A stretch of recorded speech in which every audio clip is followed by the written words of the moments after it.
Hey there, ready to dig up some hidden treasure? Treasure. Yeah. Uh-huh. Today we're going deep on backyard gem mining. Oh, wow. You might have some amazing gems right under your feet. No way. Way. We'll be using this article from Backyard Boss called Gemstone Mining. Are there real gems in your backyard? Okay. So get ready for some surprising facts, like what kind of gems people actually find, Interesting. and the long history of gem mining. I bet that goes way back. Oh, yeah. It goes back to ancient civilizations. Wow. It's pretty fascinating to think about how these gems form, Yeah, through geological processes that take millions of years. it's incredible. The gems that you could find, like right in your backyard, Right. started forming way before humans even existed. Yeah. Okay, so before we grab our shovels and start digging up our yards, Yeah. the article really emphasizes that research is key. Yeah, it makes sense. I mean, I wouldn't want to go on a treasure hunt without a map. Right. Yeah. It's like the first rule of treasure hunting. Yeah, exactly. You got to know where you're going. Okay, so how do we do that? How do we become backyard geologists? Well, there's a few ways. Okay. The article mentions geological maps. Okay, yeah. Are those like online? You can find them online, Okay. but also at local libraries, Okay. museums, Gotcha. and don't forget about geological societies. They can be super helpful. Oh, okay. Yeah, like the Geological Society of America. Mm-hmm. They have local chapters, usually, and they can give you some really good pointers. Wow. This is a lot more than just digging a hole and hoping for the best, huh? Yeah, for sure. The article also mentions that, like, the history of your community can offer clues. Oh, yeah. What does that mean? Like, let's say your area has a history of volcanic activity. Okay. You might be in luck. Really? Volcanic areas are known for producing some really incredible gems, Okay. like obsidian and agate. Interesting. Think of them like nature's furnaces, Mm-hmm. creating these beautiful stones under intense heat and pressure. And also, keep an eye out for black or reddish soil. Okay. That could be a sign of minerals Gotcha. or crystals. Okay, volcanic areas, check. What about places that used to be riverbeds? Oh, those are great spots too. Really? Yeah, rivers, they act like natural conveyor belts, Okay. carrying gems downstream from their original sources Interesting. and depositing them in the sediment and gravel. Wow. You might find gems like opal or quartz or even turquoise there. Turquoise in my backyard. That sounds almost too good to be true. E-e. Are there, like, common misconceptions? Like what people think they're finding? Oh, yeah, for sure. Identifying gems can be tricky, Right. and what looks like a precious stone might just be a pretty rock. Right. But don't worry, we'll get to the identification part a little bit later. Okay. For now, let's focus on getting ready for the hunt.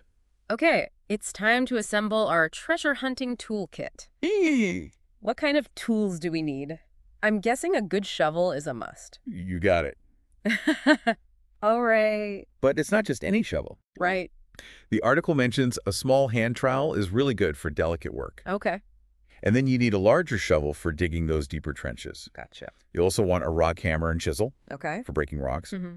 and a screen or a sieve to separate the gems from the dirt. It's like packing for an archaeological dig, except it's in our own backyards. Exactly. But we're searching for sparkling gems instead of ancient pottery. Exactly. Now, I'm assuming a magnifying glass is essential, too, for Yeah. examining those tiny treasures. Absolutely. A magnifying glass or a loop, those are crucial. Okay. They help you see all the intricate details of a stone, Right. like its color, how light reflects off of its surface. That's called luster. Okay. Its transparency, Yeah. and even any tiny imperfections. Think of it like your gemstone detective tool. Gotcha. So we've got our shovels, chisels, screens, magnifying glasses. Anything else we should add to our gem hunting arsenal? Don't forget safety gear. Oh, right, of course. Always wear gloves to protect your hands. And safety glasses to shield your eyes from any flying debris. Okay, yeah. Safety first. We want to find gems, not end up in the emergency room. Exactly. Now that we're all geared up and ready to dig, let's talk about where to look. Okay. The article mentions erosion, Right. which is basically nature doing some of the digging for us. Exactly. Erosion plays a key role in exposing gems. Okay. Think of it like nature's way of revealing these hidden treasures over time. Okay. Areas like stream beds and cliffs, Okay. which have been shaped by erosion, are often prime locations for gem hunting. So if I live near a stream, I should head straight for the water. It's a great place to start. Remember those rivers acting like conveyor belts? Yeah. Well, you might find gems in the sediment and gravel near the water's edge. Okay. And there's a special technique for searching in water-rich areas. Oh, what's that? It's called panning. Hashtag TTS, The Deep Dive, episode 2025, Zo2, Zo1, part 2 of 3. It's a classic technique. Okay. It's especially effective for finding heavier gems, like gold. Oh, cool. It's like using a sifter in water. Okay. You swirl the water and sediment in a pan, Okay. and the heavier materials settle to the bottom, Right. including, hopefully, those precious gems. I've seen that in, like, movies about the gold rush. Yeah, It looks like a lot of fun and maybe a little bit of a workout, too. it can be. But what if I don't live near a stream? Are there other places that I could look? Absolutely. Rocky terrain and mountains. Okay. Those can be great spots to explore. Okay. You might find gems nestled among loose stones Mm-hmm. or hidden in rock crevices, Ooh, interesting. like nature's hide and seek, Yeah. but with sparkling treasures as the prize. So it's not just about digging in the dirt. We could be scrambling over rocks. Yeah. Exploring cliffs. You could? This is sounding more and more adventurous. Yay. And remember those areas with volcanic history? Oh, yeah. Besides obsidian and agate, Yeah. we might also find topaz or even rubies in those spots. You might. Rubies. Wow. Okay, so let's say we found a promising spot. How do we actually go about digging for gems? Do we just start digging a giant hole in the backyard? Well, not exactly. Okay. The article suggests starting with shallow trenches Okay. and gradually digging deeper if you see any promising signs. Gotcha. And remember, always be respectful of property and the environment. Right, of course. Never dig without permission, and try to leave the area as you found it. We want to be responsible treasure hunters. Mm-hmm. So we dug our trenches. What's next? Do we just sift through the dirt with our bare hands? I could, Okay. but it's a lot more efficient to use screens of Yeah. varying sizes Okay. to isolate those smaller gems. Makes sense. It's like using a filter to separate the gems from the dirt and gravel. So once we found our potential gems, how do we actually know if they're the real deal? I mean, I wouldn't want to mistake a shiny pebble for a diamond. Hey, right. Well, that's where the identification process comes in. Okay. It can be a little tricky, but the article gives us some helpful tips. Okay. The first step is to observe the physical properties of the stone. Okay, so what are we looking for? Color?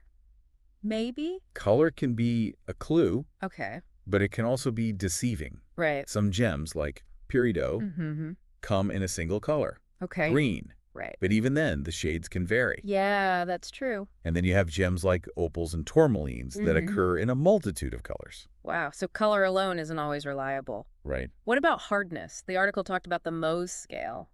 Yeah, hardness is a really good indicator. Okay. And you can do some simple tests Okay. using things like your fingernail, which has a hardness of about 2.5, Okay. or a steel nail, which has a hardness of about 6.5. Right, so you can see if the stone can be scratched. Exactly. Okay. Hardness makes sense, but I'm wondering if there are other things we can look at besides just scratching the stone. Absolutely. There's luster, for example. Okay. That's how light reflects off the surface of the stone. Mm-hmm. Some gems have a glassy luster, Okay. like quartz, topaz, and tourmaline, Okay. while others might have a metallic luster or a dull luster. Gotcha. And then there's transparency. Okay. Some gems, like opals, diamonds, and pure quartz, Mm-hmm. are often transparent, Okay. while others are translucent or opaque. So many things to consider. It is. It's like becoming a gemstone detective. Yeah. Are there any other clues we should be looking for? The article mentions a few more. Okay. Cleavage, for example. Okay. That's how a gem breaks. Okay. Along specific planes. Mm-hmm. Some gems have perfect cleavage, Okay. meaning they break cleanly along predictable lines, Mm. while others have no cleavage at all. Okay. I'm starting to realize that identifying gems is like a whole science in itself. It is. Is there anything else we should know? The article also mentions inclusions, Okay. which are internal flaws Okay. and banding patterns, Mm-hmm. which you often see in agates and jasper. Those can be helpful clues, too. So let's say we've gone through all of these steps. We're still not sure what we found. Mm. What do we do then?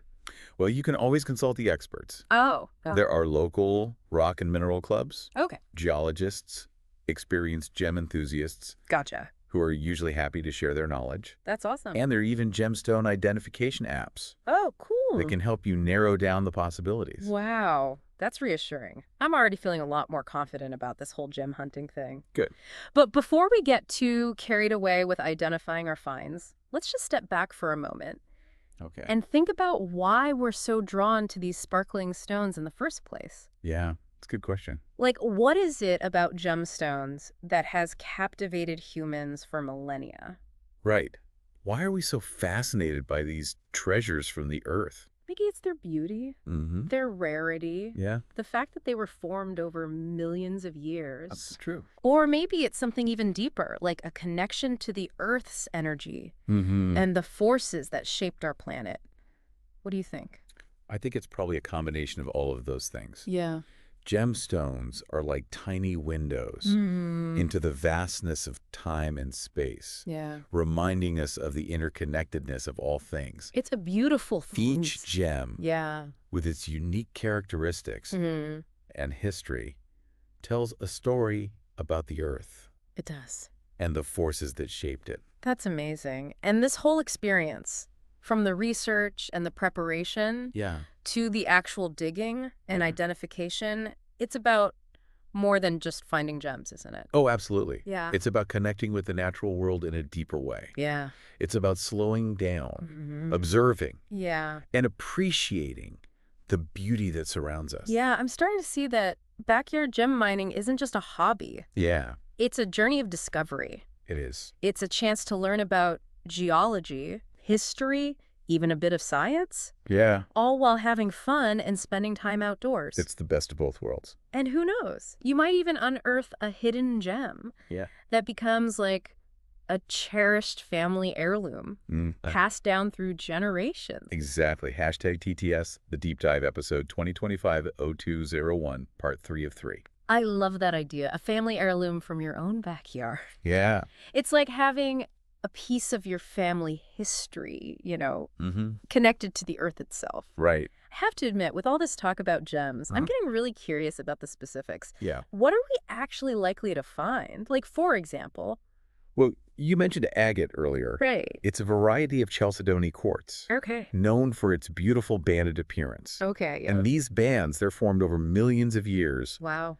by mineral-rich solutions depositing layers of silica. That's incredible. And you can find agates in pretty much any color. Really? Reds, yellows, greens, browns. They're like tiny works of art. Yeah. I've always been fascinated by those intricate patterns in agate. Mm-hmm. It's amazing how those bands were formed by such a slow and persistent process. It is.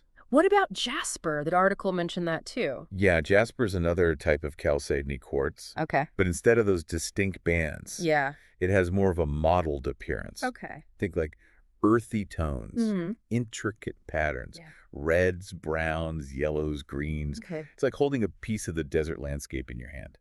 Now, what about quartz? I know there are a lot of different types of quartz. Oh yeah, quartz is one of the most abundant minerals on Earth. Wow. And it comes in an incredible variety of colors and crystal formations. Okay. For example, amethyst is purple quartz, Right. citrine is yellow, Mm-hmm. rose quartz is pink, Okay. smoky quartz is gray or brown. Gotcha. You can even find clear quartz, which is sometimes mistaken for diamonds. Wow, so many varieties. I'm starting to understand why quartz is called the chameleon of the gem world. Hee hee.